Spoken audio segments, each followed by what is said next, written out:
you actually played an acoustic guitar. What was it? Love Is Lies, right? Yeah. Yeah. Was that something like the band was like, I don't know, acoustic guitar, is that something is that Buzzcocks sound that we want? Well, it's all part of evolution, really. It's like, yes, we're doing this. Like, why can't we do that? Let's do this, you know. I wrote Promises and Fast Cars on acoustic guitar in my bedroom. And probably some other ones, you know. But yeah, well, it was just something different, really, you know. Yeah. And the fact Pete was singing like we had a few love song hits by then. I called it "Love Is Lies" as the antithesis of love. Ah. that was my little in joke, you know. For him, That's how really. you guys were the Lennon and McCartney. That you know, Shelley and Diggle, Yeah. just kind of yin and yang right there. Yeah. No, that's I how. mean, it's artistic. It was playful. That's why it Sometimes a works. bit. Yeah. So I thought I'd write the song "Love Is Lies." Perfect. Never mind what he's saying. I'm telling you, it's a load of fucking bollocks. Well, you know.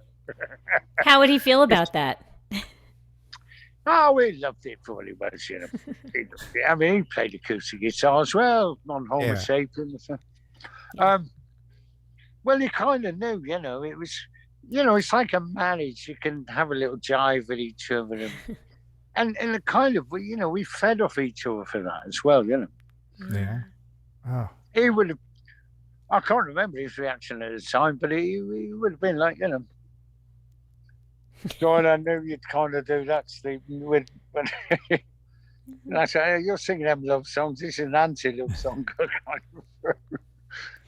Don't believe it all or something, you know. I mean, just a knee-jerk reaction to things, really.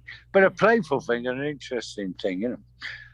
And it is like a Lennon McCartney thing. If he's doing that, I'm doing this, you know. Mm-hmm.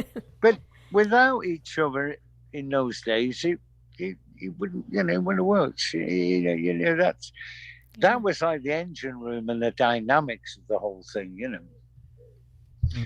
I mean, he didn't like us saying we're polar opposites, if I said that. And in a lot of ways, we're very similar also, you know. Yeah. And we spent a lot of times in bars together, me and him, talking about things. And I was thinking back in Manchester in the early days, we had an office, but we couldn't get in because those people working. So we always went to the pub across the road. But looking back, it was like the French existentialists, you know, your Picassos and your Jean-Paul Sartres, all discussing stuff in these French bistros. Well, we just had this little pub down the road, opposite our office. And a lot of things came from that with our conversations, you know. And things like that, where you got to know each other and say like the opposite reaction to each other and that kind of thing. And we were together a lot longer than any of our marriages. It's like, man, I've been with you 43 years. Longer than our last wives, kids, or whatever, you know, that kind of thing. So we knew each other well, and you know what I mean? Sometimes we'd have the odd argument, but I used to call it intellectual fencing. Because we used to learn a lot from it, you know. You could argue about a little piece of cheese, or I'd be going like, you're too logical. Dostoevsky said logic is just a pile of bricks. It's too logical. Yeah.